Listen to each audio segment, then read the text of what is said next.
hẹn hò online gặp mặt ngoài đời. Tôi bị lừa nhan sắc, tức giận gào thét giữa sân. Mặt thật của cô như trong ảnh à? Cô cứ dùng ảnh đó sao? Tôi sẽ báo công an tố cô lừa đảo. Tôi sẽ báo với lãnh đạo trường, còn báo cả với cha mẹ cô. Đối phương chột dạ van xin, em sai rồi. Em bù cho anh một bạn gái được không? Nói xong liền gọi điện. Cầu xin mãi cuối cùng cũng mời được một mỹ nữ đến, chính là cô ấy nha anh. Cô ấy là dì nhỏ của em, anh cứ tìm dì ấy chịu trách nhiệm, đừng nhìn dì ấy lớn tuổi. Chỗ đó cũng to lắm đó, cô có nghe được mình đang nói gì không? 9 giờ tối. Trên sân thể dục của trường, tôi bị lừa nhan sắc, tức giận mắng mỏ đối phương. Ở một góc sân rộng lớn, dần dần tụ tập một đám sinh viên. Không đánh bóng nữa, không chạy bộ nữa, cũng không hẹn hò nữa, đều trở thành khán giả hóng chuyện. Trong mắt đầy vẻ tò mò và phấn khích với drama. Tôi chỉ vào cô gái mặt tròn tai to, da đen nhẻm trước mặt, mắt đầy lửa giận. Mặt cô như trong ảnh thật à? Cô không thấy xấu hổ à? Cô dùng ảnh đó lừa tôi nạp tiền game. Còn mua skin cho cô, tôi đã tiêu bao nhiêu vì cô rồi, cô tưởng là tiêu cho cô chắc. Là tiêu cho người trong ảnh đấy. Cô phải trả lại hết cho tôi. Cô lừa tôi trên mạng, ngoài đời còn có bạn trai nhỏ. Dắt tay nhau đi dạo thấy lãng mạn lắm sao? Có phải lấy tiền tôi nuôi nó không? Nếu hôm nay tôi không phát hiện mặt thật của cô còn định lừa tôi đến bao giờ? Tôi trút giận bằng lời. Mắng nguyên một tràng không tục mà vẫn thô. Cô gái bị tôi mắng tới mức không còn mặt mũi. Sắc mặt thay đổi liên tục. Đối diện với đám sinh viên vây quanh, cô ta tự biết mất mặt, nhẹ giọng khuyên tôi. Chúng ta tìm chỗ yên tĩnh nói chuyện được không? Coi như em xin anh đấy. Tôi kiên quyết từ chối, nói ở đây luôn. Chàng trai đứng cạnh cô gái không nhịn được. Không nể nang gì tát cô một cái. Tức đến phát khóc. Dư Hữu Vi, cô đúng là đồ cặn bã, tôi nhìn lầm cô rồi. Cô vội vàng giải thích, không phải đâu. Nghe em nói đã, chàng trai lại tát cô thêm cái nữa. Rồi quay lưng bỏ đi, đám đông tan ra. Dư Hữu Vi theo phản xạ định chạy theo. Tôi lập tức kéo cô ta lại, giận dữ nói, đừng hòng trốn. Giữa chúng ta vẫn còn nợ chưa tính xong. Tôi nói cho cô biết, cô sửa đúng như trong ảnh cho tôi. Cô phải đền lại bạn gái cho tôi. 2 tháng trước, tôi gặp một người trong game đang tìm tổ đội. Người chơi muốn cùng khám phá phụ bản tình nhân. Ban đầu tôi cũng chẳng mấy hứng thú, nhưng khi thấy ảnh đại diện của đối phương, lập tức bừng tỉnh tinh thần. Liền đồng ý ngay, nhưng cạnh tranh thì có mấy người. Dù gì thì cô gái trong ảnh cũng đẹp chết người. Tôi bạo chi vàng và kỹ năng để giành lấy. Lén dò hỏi xác nhận danh tính. Người trong ảnh là cô thật à? Không phải ảnh lừa đấy chứ? Cô ta quả quyết trả lời, đương nhiên rồi. Tôi nghi ngờ, có bản lĩnh thì quay video đi. Không ngờ đối phương thật sự gửi một đoạn ngắn. Mặc áo ba lỗ chơi đùa với chó ở nhà, là người tôi từng biết. Tôi hoàn toàn tin, cùng nhau chơi game và trò chuyện. Tôi phát hiện cô ấy khá khó khăn. Nghe nói 1 tháng chỉ được 600 tệ sinh hoạt phí. Cha mẹ chẳng quan tâm, còn tôi thì mỗi tháng tiêu hàng vạn, mềm lòng liên lạc. Thấy cô ấy trang bị sơ sài, tôi tặng skin, tặng đạo cụ. Còn nạp game cho cô ấy. Cô ấy gọi tôi là bé con, khiến tôi ngại đỏ mặt. Thật ra hồi cấp 3 tôi đã thầm thích cô ấy. Không ngờ lại gặp được trong game. Nhìn cô gái trong ảnh, tôi tim đập loạn như nai con. Sau một thời gian tìm hiểu, tôi ngại ngùng ngỏ lời, em làm bạn gái anh nha. Đối phương do dự chốc lát. Trong game thì cũng không phải không được. Vậy là tôi xác nhận quan hệ yêu xa online với cô ấy. Yêu online được 1 tháng, tôi muốn gặp mặt ngoài đời. Cô ấy thì lấy đủ lý do để từ chối, nói đủ mọi cái cớ, đúng dịp lễ tình nhân. Tôi nhắn, anh mua quà cho em rồi. Cần em ký nhận trực tiếp. Em đang ở đâu vậy? Nhìn địa chỉ cô ấy gửi đến. Tôi lần theo đến sân thể dục. Giả làm shipper gọi điện cho cô ấy. Hỏi cô ấy đang ở đâu, mặc đồ gì. Tôi mặc váy xanh lam nhạt. Sau đó tôi liền thấy Dư Hữu Vi dắt theo một chàng trai đẹp trai bước đến trước mặt tôi. Cô cầm điện thoại nói, alo, tôi đến bục sân khấu rồi, anh đang ở đâu đấy nghe này, giọng trong điện thoại trùng khớp với giọng cô gái trước mặt. Tôi như vỡ mộng. Cú sốc mạnh mẽ, cùng nỗi thất vọng khiến đầu tôi trống rỗng vài giây. Tỉnh táo lại, tôi bước đến trước mặt Dư Hữu Vi. Giọng nói ẩn chứa lửa giận. Nghe thấy ID trong game của mình, Dư Hữu Vi sững sờ nhìn tôi. Đờ người vài giây, ánh mắt cô ta hoảng hốt, anh là sói đuôi to, là người duy nhất trong khu. Tôi ném bó hoa đã chọn kỹ trong tay vào người cô ta. Cánh hoa vung vãi như trái tim tan nát của tôi. Tôi gào lên, đồ khốn. Cô có giống trong ảnh không hả? Đồ trà xanh. Dư Hữu Vi bị tôi túm áo, không đường thoát. Giữa tiếng hô trà xanh của đám đông, cô ta mồ hôi nhễ nhại, bạn học ơi, tôi sai rồi, tôi xin lỗi, là tôi nhất thời hồ đồ, chơi game lướt net. Tôi thật sự không cố ý lừa anh đâu. Anh có thể bình tĩnh lại một chút không? Dù tôi không giống được như trong ảnh. Tiền tôi trả lại cho anh, được chưa? Nghĩ đến việc người trò chuyện với tôi suốt tháng qua. Lại là cô gái này trước mặt, tôi chỉ muốn bật khóc. Tôi bị lừa thê thảm. Tôi sẽ báo công an tố cô lừa đảo. Tôi sẽ tố cáo cô với lãnh đạo nhà trường. Còn báo luôn cho bố mẹ cô biết. Nước mắt dâng đầy trong hốc mắt. Tôi vừa giận vừa uất ức. Cô phải đền bạn gái trong ảnh lại cho tôi. Thấy mắt tôi đỏ hoe. Dư Hữu Vi quýnh quáng. Anh đừng khóc mà. Em lại anh được chưa? Cô ta chột dạ van xin. Anh ơi em sai rồi. Em bù cho anh một bạn gái. Người mà anh hài lòng. Dư Hữu Vi lúng túng móc điện thoại gọi đi một cuộc. Giọng nói vô cùng hạ mình. Cầu xin người đầu dây bên kia đến sân thể dục một chuyến. Các sinh viên hóng chuyện vẫn chăm chú theo dõi. Tinh thần vô cùng phấn chấn, ai nấy đều không muốn rời đi. 5 phút sau, một cô gái mặc váy trắng tinh khôi, cao ráo chân dài từ từ bước tới. Từ xa nhìn lại, vóc dáng và khí chất của cô ấy vô cùng nổi bật. Thấy người xuất hiện, Dư Hữu Vi lập tức hồi máu. Cô ta vẫy tay điên cuồng, ở đây này, ở đây này, đám đông tự động tách ra một lối. Mọi người đều nhìn rõ gương mặt cô gái. Một chữ, đẹp, hai chữ, cực phẩm. Tóc hơi ướt. Cô gái với ngũ quan tinh xảo khẽ liếc qua. Rồi nhìn tôi chăm chú không rời mắt. Tay tôi buông lỏng, Dư Hữu Vi lao tới. Ôm lấy chân cô ấy một cách lố bịch. Bạch Ninh Băng, dì nhỏ thân yêu của em, cuối cùng dì cũng đến rồi hu hu, cứu cháu gái của dì đi mà. Tất cả mọi người đều sững sờ khi nghe gọi là dì nhỏ. Hai người nhìn còn trẻ như bằng tuổi nhau. Hơn nữa, nhan sắc giữa hai người đúng là một trời một vực. Bạch Ninh Băng lạnh lùng gạt Dư Hữu Vi ra. Dùng giọng khẳng định hỏi, lại gây ra chuyện gì rồi? Tránh ra. Dư Hữu Vi lồng cồm đứng dậy. Vừa nhảy vừa múa tay chân, là vì đại sự cả đời của dì. Cháu dùng ảnh của dì để tìm một bạn trai cho dì. Dì nhìn xem, chính là anh ấy đấy. Đẹp trai phải không? Chu đáo phải không? Dì thấy hài lòng không? Ha ha ha ha. Cô ta kéo Bạch Ninh Băng đến trước mặt tôi. Hớn hở nói, chính là anh ấy, được không dì? Hài lòng không? Còn đẹp hơn trong ảnh nữa phải không? Dư Hữu Vi lặng lẽ lùi lại vài bước. Bạch Ninh Băng liếc mắt một cái. Dư Hữu Vi lập tức nói, dì ấy là dì nhỏ của em. Anh tìm dì ấy chịu trách nhiệm đi, dì ấy dáng chuẩn. Chỗ đó cũng lớn đấy, không phải lúc chơi với em anh nói tuổi không quan trọng sao? Rồi quay đầu hét lên, em đi trước đây. Nói xong chạy biến. Bóng dáng lao ra khỏi đám đông, chạy không ngừng. Y như đang chạy trốn mạng sống. Chỉ còn tôi và Bạch Ninh Băng đứng sững nhìn nhau. Bạch Ninh Băng nhìn chằm chằm tôi, nhíu mày khẽ. Sau vài giây trầm mặc, cô hỏi tôi, xin hỏi, anh và tôi quen nhau bao lâu rồi? Tôi căng thẳng đến mức lắp bắp, 1 tháng. Tôi im lặng đi theo bên cạnh Bạch Ninh Băng. Khác hẳn với bộ dạng điên loạn khi nãy ở sân thể dục. Như hai con người khác nhau. Người xem hóng chuyện quá đông, cô hỏi tôi. Có thể đổi chỗ nói chuyện không? Tôi lập tức gật đầu không do dự. Thế là có cảnh tượng hiện giờ. Dưới ánh đèn đường, hai chiếc bóng dài không gần cũng chẳng xa cùng bước đi. Tôi không nhịn được đưa tay ra, cái bóng dưới đất lặng lẽ kéo dài. Ngón tay tôi chạm nhẹ vào bóng người phía trước. Lặp đi lặp lại như thế, trong đôi mắt cụp xuống của tôi lóe lên niềm vui thầm lặng. Khi chưa gặp Dư Hữu Vi, tôi tưởng cô ấy là Bạch Ninh Băng, tràn đầy vui sướng và mong đợi. Sau khi gặp Dư Hữu Vi, tôi chỉ thấy trước mắt tối sầm. Trái tim như tro tàn, không ngờ lại sáng rực lên từ chỗ tối tăm. Dì nhỏ lại chính là Bạch Ninh Băng. Cuối cùng cũng gặp được người mình mong nhất. Tôi lén liếc nhìn người bên cạnh. Trái tim như cánh diều trong gió, hương thơm thoang thoảng mùi sữa tắm từ cô ấy. Trong trẻo sạch sẽ, tôi hít sâu một hơi thật dài. Không ngờ bị sặc đến phát ho.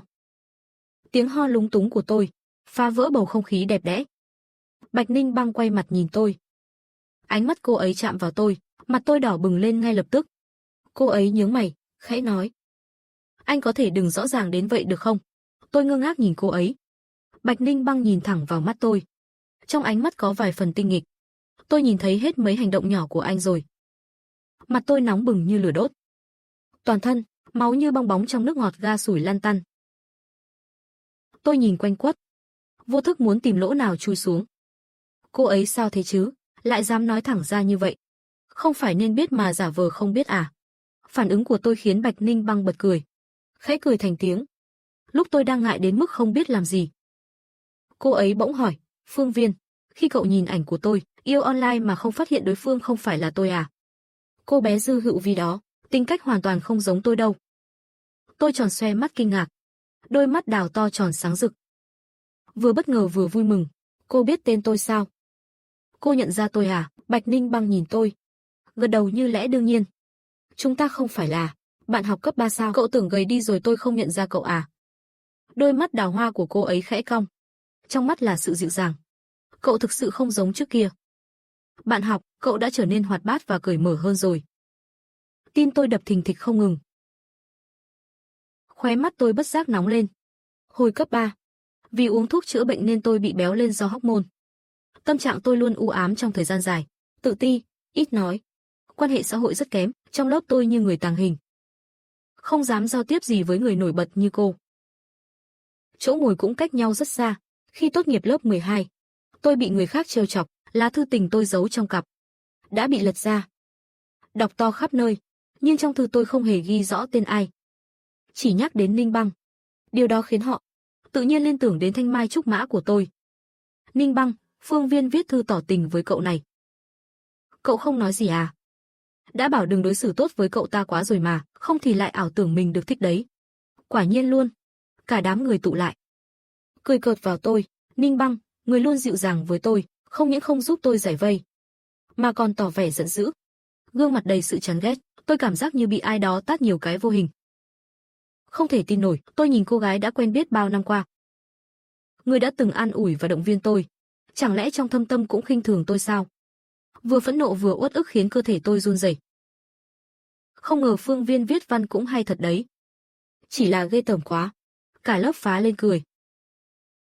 Có người không nhịn được, nói một câu, này, các cậu quá đáng rồi đấy. Ninh Băng đứng ở cửa lớp, bước đến trước mặt nam sinh đang cầm thư của tôi. Không biểu cảm mà giật lấy bì thư. Ninh Băng, cậu làm gì thế? Bạch Ninh Băng lạnh lùng đáp.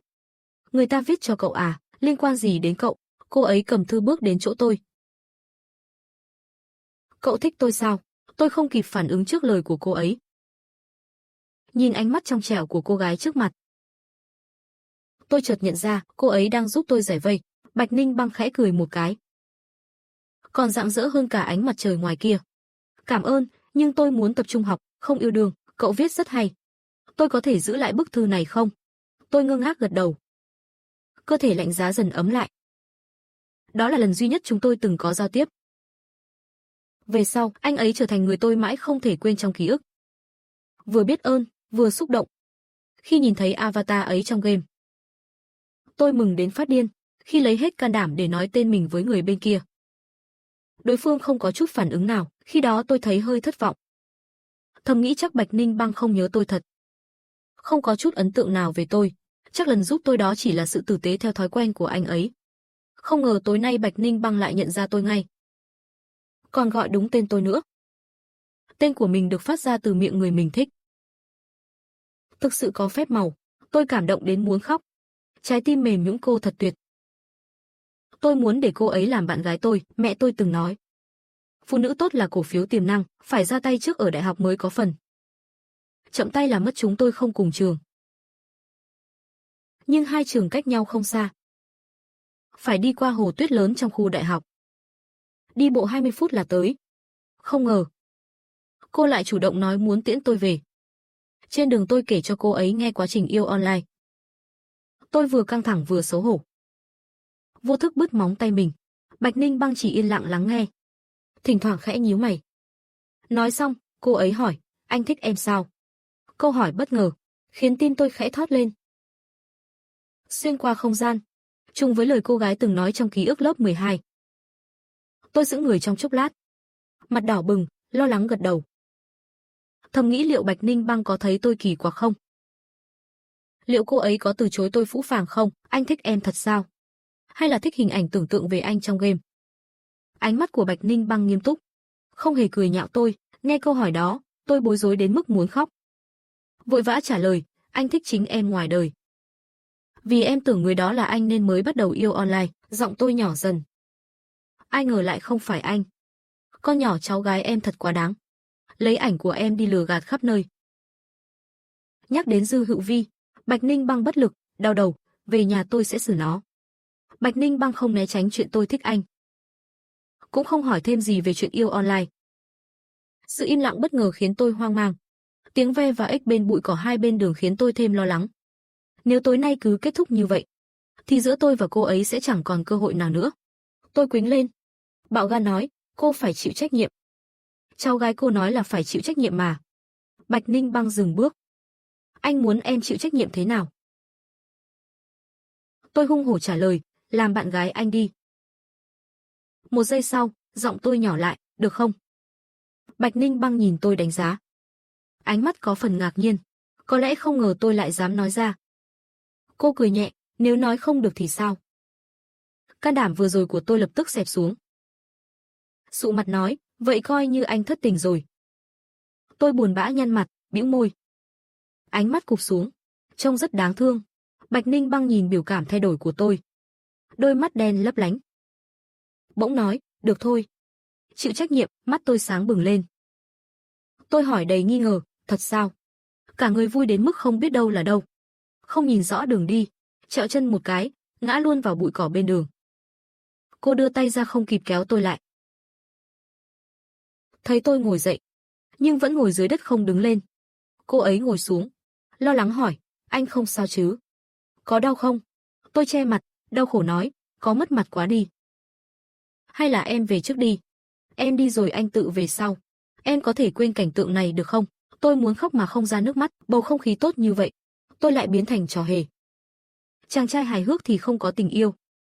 Cô ngẩn ra vài giây, sau đó bật cười. Tiếng cười trong trẻo, tôi ngẩng đầu nhìn cô ấy. Chạm phải ánh mắt u oán của tôi, Bạch Ninh Băng thu lại nụ cười, xin lỗi. Cô chỉ thấy anh rất đáng yêu thôi. Tôi về ký túc xá với khuôn mặt rạng rỡ. Các bạn cùng phòng nhanh chóng vây lấy tôi. Mặt đỏ vậy là có chuyện rồi đúng không? Ba người đồng loạt hét lên. Mau khai, mau khai. Có đẹp không? Yêu online không bị lật xe, quá may rồi đấy. Tôi bị vây chặt, đành bất lực giải thích. Không có, mới gặp mặt, sao có thể hôn nhau được chứ? Mấy cậu có thể trong sáng một chút không? Bạn cùng phòng cười bảo, thôi đi. Phải mạnh mẽ lên. Hôn là rất trong sáng rồi nhé. Tôi còn chưa nói đến chuyện sâu hơn cơ. Đẹp không, to không? Không, ý tôi là bao nhiêu tuổi rồi. Cuối cùng cũng thoát khỏi sự truy hỏi. Đang chìm trong niềm vui thì tôi bỗng nhận ra. Tôi còn chưa có cách liên lạc với Bạch Ninh Băng. Tôi vội vàng mở khung chat với Dư Hữu Vi. Gõ luôn, gửi WeChat của dì nhỏ cậu cho tôi. Đối phương online trả lời ngay. Ok rồi lập tức gửi qua một danh thiếp. Tôi sửa ghi chú của Dư Hữu Vi lại. Đổi thành, cháu gái tư bản lừa đảo. Dư Hữu Vi gửi một tin nhắn. Cậu hài lòng với dì nhỏ tôi chứ? Nếu hài lòng, chuyện trên game coi như chưa từng xảy ra được không? Kèm theo một sticker vui mừng. Nhắc đến chuyện đó là tôi lại tức. Cậu đã dùng ảnh cô ấy để lừa bao nhiêu người? Dư Hữu Vi trả lời, chỉ có cậu thôi, tôi sai rồi. Thật sự biết sai rồi. Tối nay tôi mới hẹn được cô ấy đấy. Sau này chúng ta sẽ là người một nhà. Phải không? Lửa giận trong lòng tôi tan biến. Chỉ một câu đó của bạn gái làm tôi nguôi giận. Tôi vui vẻ nhắn lại, được thôi, có thể. Nhưng phải giúp tôi theo đuổi dì nhỏ cậu. Cậu phải phối hợp với tôi, mấy thứ trong game coi như quà gặp mặt cho cậu. Dù Bạch Ninh Băng đồng ý, chịu trách nhiệm, nhưng giữa chúng tôi ấy chưa có tình cảm.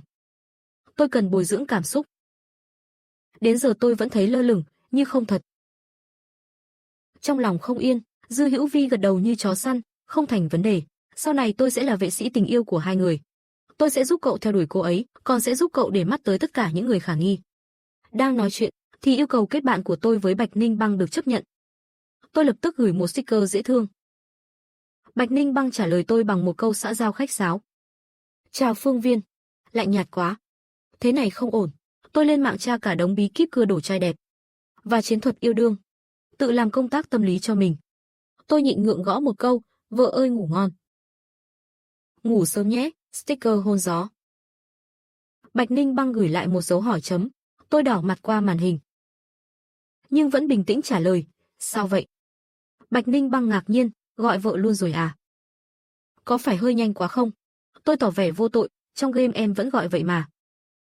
Thành thói quen rồi, em không thích anh gọi vậy sao? Vợ à, bên kia im lặng vài phút.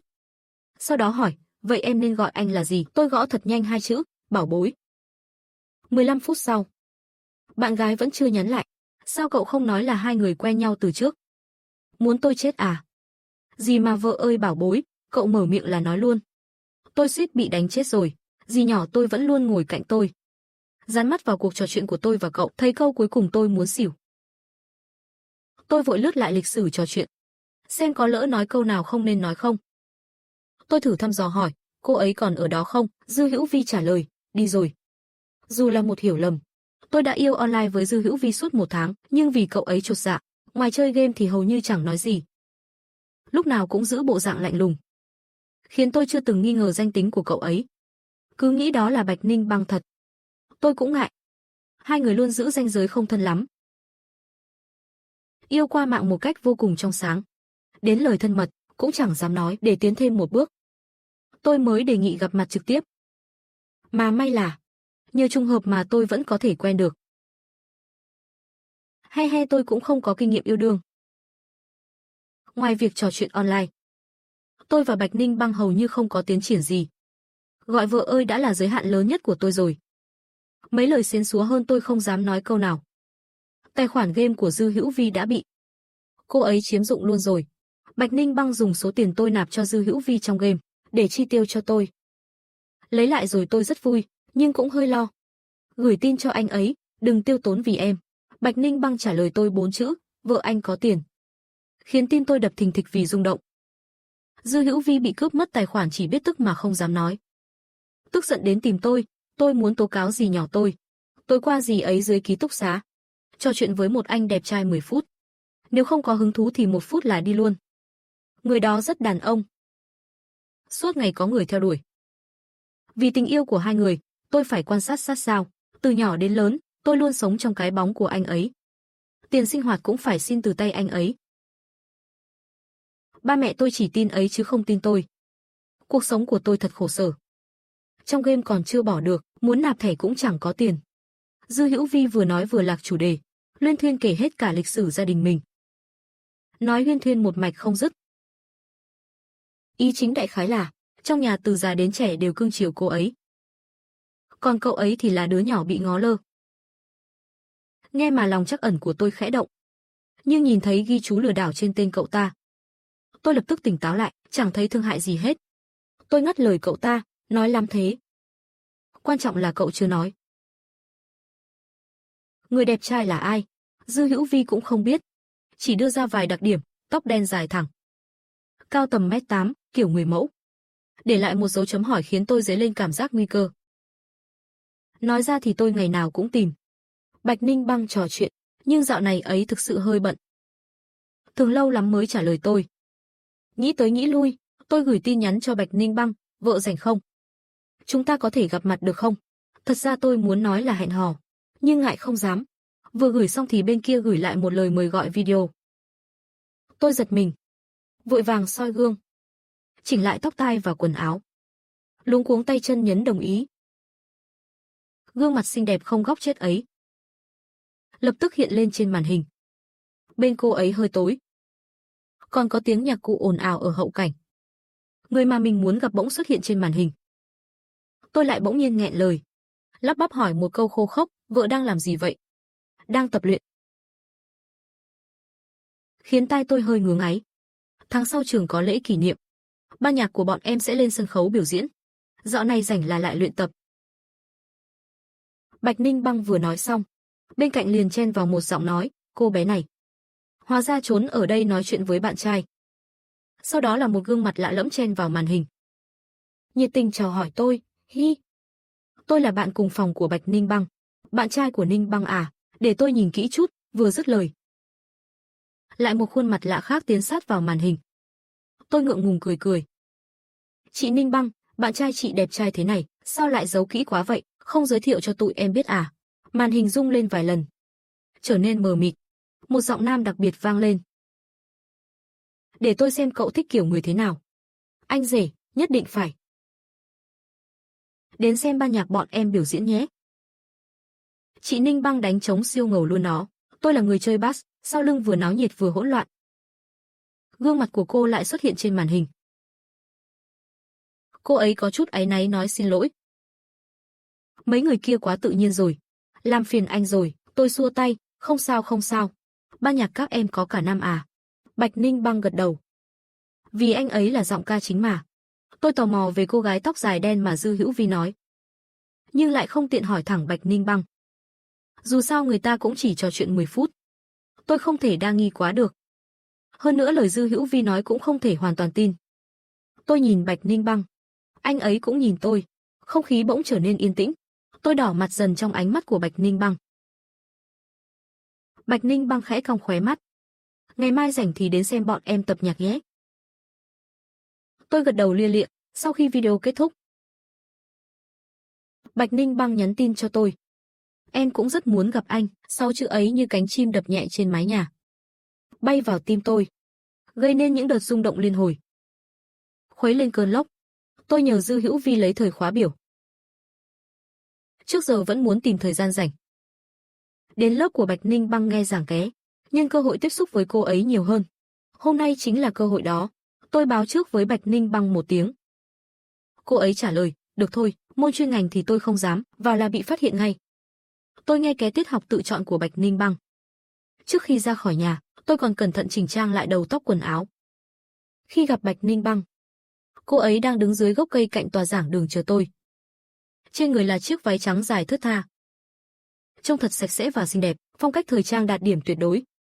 Cô ấy đứng đó như bìa tạp chí, thu hút mọi ánh nhìn. Cảm nhận được ánh mắt của tôi, Bạch Ninh Băng bước lại gần. Khóe môi khẽ cong lên.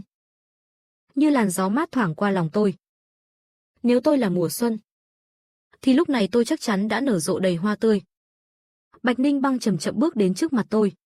Đưa mắt nhìn tôi từ trên xuống dưới, khen, hôm nay em thật sự rất đẹp trai. Tôi nở nụ cười thẹn thùng. Chỉ cần đứng trước mặt cô ấy là tôi dễ ngại vô cùng. Cái miệng ngày thường lanh lợi cũng trở nên vụng về. Chỉ biết ngây ngô cười, tôi theo Bạch Ninh Băng vào lớp học. Chọn một chỗ ngồi ở hàng ghế sau. Trên lớp dạy gì? Tôi không nghe lọt tai chữ nào. Dù tôi giả vờ chăm chú nghe giảng, nhưng thực ra, trái tim tôi hoàn toàn đặt lên người Bạch Ninh Băng. Trong đầu tôi huyên náo không ngừng. Trời ơi tay ấy đẹp thật. Vừa dài vừa đều lại trắng trẻo. Móng tay cũng được cắt tỉa sạch sẽ. Lật sách cầm bút. Mỗi động tác đều khiến người ta say mê. Bàn tay đẹp như vậy chắc chắn rất hữu dụng. Trong đầu thoáng hiện cảnh tốc độ cao. Tôi vội vàng thắng gấp. Mùi trên người cô cung dễ chịu lắm. Không biết cô ấy dùng sữa tắm gì. Tôi cũng phải mua loại giống vậy mới được. Góc nghiêng ấy đẹp thật.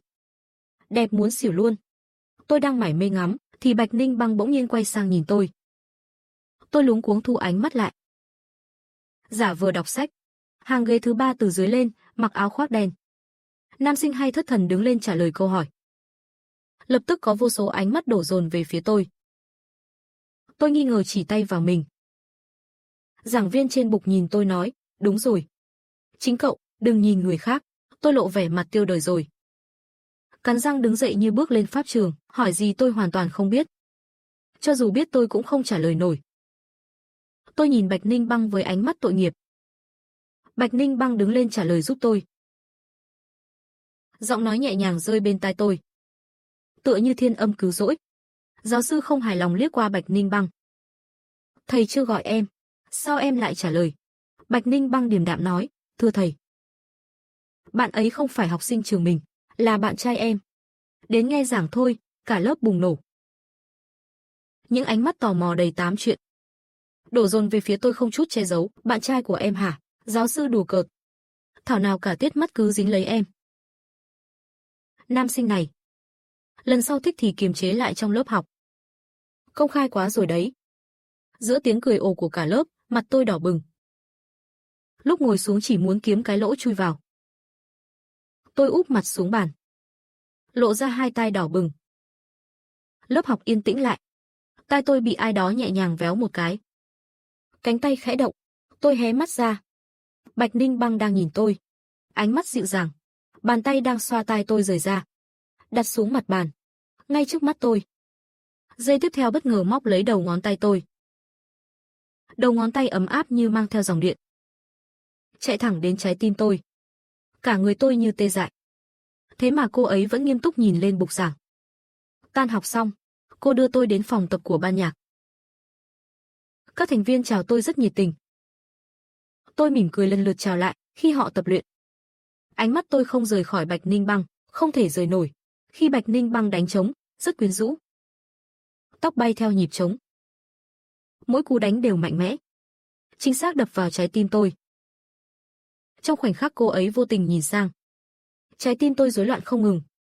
Tôi đã hoàn toàn đắm chìm rồi. Lại có thêm một lý do để thích. Buổi tập kết thúc. Đúng lúc là thứ Sáu, tôi cùng ban nhạc đi ăn tối. Giọng ca chính là một nam sinh cao ráo. Tóc dài đen thẳng, rất điển trai, cũng là nam sinh duy nhất trong ban nhạc.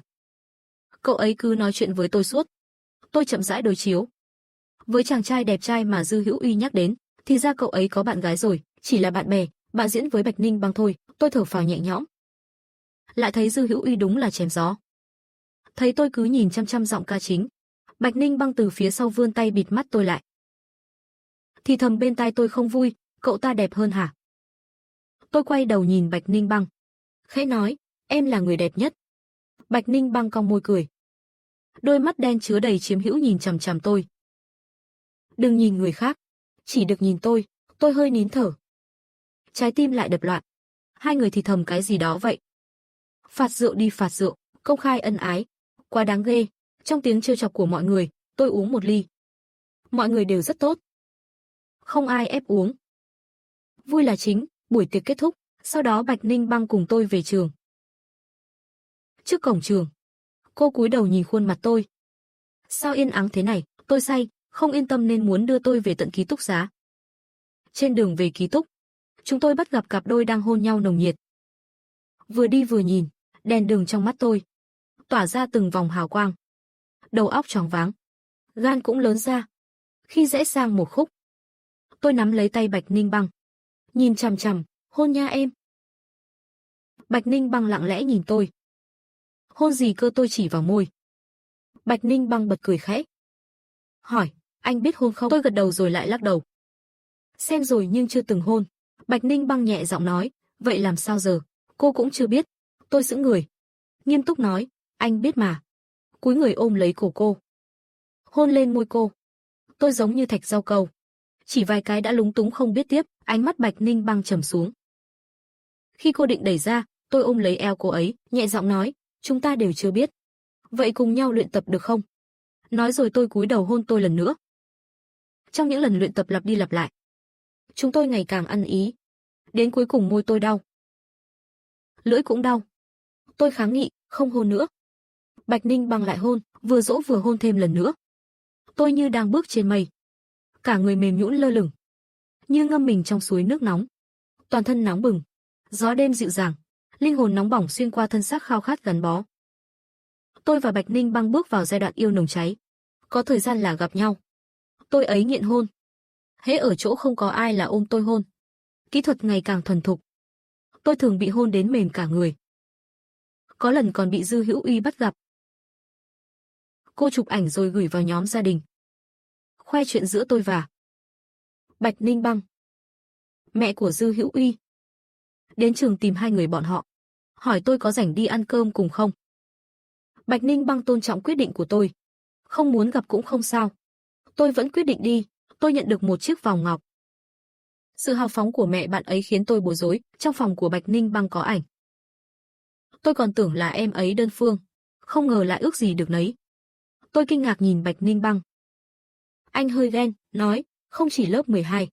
Lúc em học lớp 10, chúng ta cũng là bạn học, không có ấn tượng. Là vì khi đó, trong lòng chỉ có một cô gái. Cô gái đó là ai? Rõ ràng rồi còn gì, tôi giật mình. Khi đó em cứ gọi. Em không biết đâu. Ba mẹ tôi cũng gọi tôi như vậy. Thanh mai của tôi và Bạch Ninh Băng, tên đều có chữ Băng. Tôi không biết. Khi tôi gọi, ngoài người yêu ra, không có cô gái nào khác quay đầu nhìn tôi cả. Tôi không thể tin nổi. Hồi đó em đã thầm thích anh rồi à? Bạch Ninh Băng cười khẽ, không hẳn là thích, chỉ là ấn tượng với anh rất sâu đậm. Tấm ảnh đó là ảnh thẻ của anh, cất trong phong bì đó. Tôi luôn giữ nó trong ngăn kéo trong phòng, bức thư đó là thư tốt nghiệp lớp 12. Do Bạch Ninh Băng nhận thay. Lúc học lớp 10 tôi chưa bệnh. Cũng được. Nhiều người tỏ tình. Nhưng tôi chỉ thích một người. Lên lớp 11. Tôi vì bệnh ánh mắt và lời nói từng đổ dồn vào tôi. Bị những cô gái từng bị tôi từ chối chế nhạo. Cả những nam sinh từng không bằng tôi cũng hả hê. Thời gian đó tôi chịu bạo lực tinh thần. Tính cách vui vẻ ban đầu trở nên trầm cảm. Thanh Mai luôn cổ vũ tôi. Tôi tưởng người ấy không chê tôi, nên đã viết thư tỏ tình. Trong đó có ảnh thẻ lớp 10 của tôi cũng như là tự cổ vũ chính mình. Nhưng người tôi nghĩ tốt với tôi, thật ra đã thay đổi rồi. Chỉ là tôi cố tình bỏ qua sự thay đổi đó. Thanh Mai đã chán ghét tôi vì béo và xấu. Sau khi bức thư bị đọc to trước lớp, cậu ấy lập tức đồng ý lời tỏ tình của hot boy trường và cắt đứt quan hệ với tôi. Sau đó thấy tôi vực dậy trở lại, cậu ấy quay về tìm tôi lập tức cắt liên lạc. Bạch Ninh Băng hiếm khi thể hiện sự bực bội trước mặt tôi. Thật không hiểu nổi thích cậu ta điểm nào. Chẳng đẹp trai bằng. Cũng không đẹp trai bằng anh, cũng không học giỏi bằng anh, nhưng phẩm lại càng không bằng. Tôi cứ thế gật đầu phụ họa. Đúng, câu trả lời hời hợt khiến Bạch Ninh Băng thấy tôi qua loa. Bị hôn cho một trận tơi bời. Nửa tháng sau, vào ngày kỷ niệm thành lập trường Ninh Băng, tôi vừa tan học đã chạy đến đó. Dưới sự giúp đỡ của Dư Hữu Vi, tôi thành công trà trộn vào đám học sinh trong sân trường. Đứng ở hàng đầu nơi có tầm nhìn rất đẹp.